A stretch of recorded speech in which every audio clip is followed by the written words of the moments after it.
I've touched on it already, but you competed in all the majors, or the Elite 15 majors last year, and you ultimately got your spot in Glasgow. Did you approach that race any differently? Was there anything different about that race that you felt like helped you get the spot?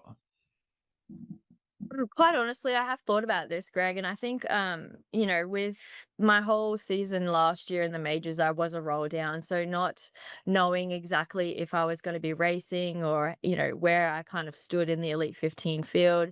And I was so grateful that I did get to line up at all those majors. And by the time Glasgow had come around, I had three Elite 15 majors that I really started to believe, you know what, like I have proven myself in these races that I do belong. And I just started to believe that more within myself. And in that race, particularly in Glasgow, I was just so confident in myself going in that one, I belonged in the field, but two, I knew that I could get my spot. I truly believe that on that day. And I think that I just lined up with a lot more confidence and just drive to not leave it to chance to anyone else in that race. Like if I want to get a spot, I need to take that spot. And that's kind of the mindset that I went into that race with. Okay, awesome. And then that qualified you for Chicago, where you finished ninth. How was that whole experience there that weekend?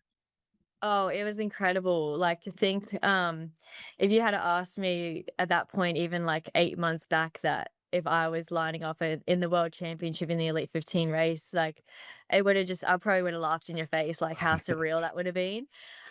Yeah, so I actually was so lucky to race in all three of the Elite 15 races in Chicago. So that was such an incredible achievement for me alone, just being able to start those three races for my first like real season of HYROX. Coming ninth in the solo race, like for me personally, I think there was some disappointment behind that result, just because I knew that I didn't close out my race as well as I know I have the fitness to do.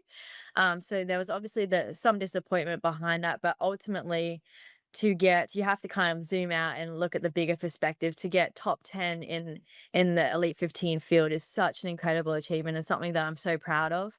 But it definitely leaves me hungry for more like this season, knowing that I have more in me and I know I do. Yeah, yeah.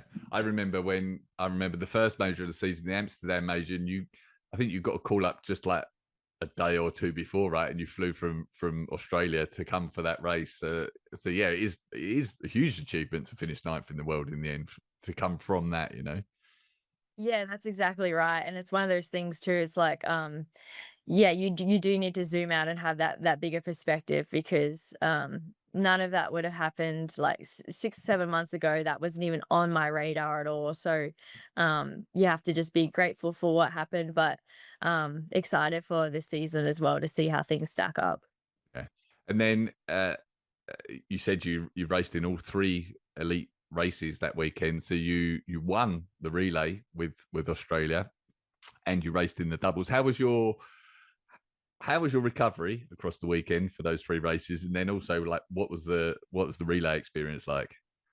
Yeah, so recovery was, I mean, by the time I think, yeah, because the relay was the second race, that wasn't too bad because, of course, in a relay, like it's just the two runs and the two legs. So from a volume perspective, it's not as heavy on the body. By the time that the doubles had come around on the third evening, I know I was pretty sore. And I wasn't quite sure how it was going to go down, but I was happy with how my body pulled together for that race. And then the relay was incredible. Like it was just so much fun. I've always loved the relay. I think it's just such a fun event to race in. And it's just so exciting, especially probably from a spectator's point of view as well. And then obviously to get the win in that was a huge highlight. Yeah, yeah, nice.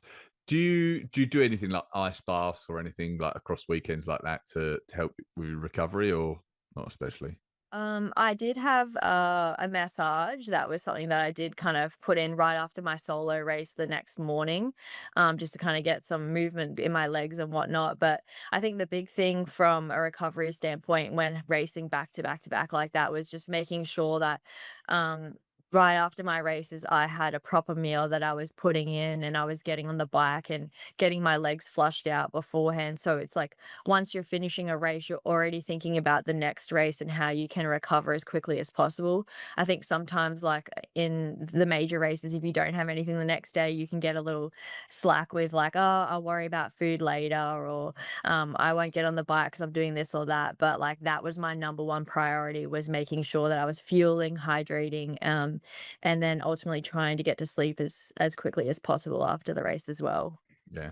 I've even noticed that myself. Like if I race a HYROX, like, you know, like even if I haven't got a race the next day or something like that, I always regret it if I don't bother to go back to the warm up area and get on the bike for a little bit, because like I ache and it's struggling to move around the next day and everything. But that, just taking that time to go on the bike, even when you don't want to necessarily after a race, is it's always time well spent. I think I've found anyway. Yeah. It really is. Yeah. Your body will thank you the next day. Yeah.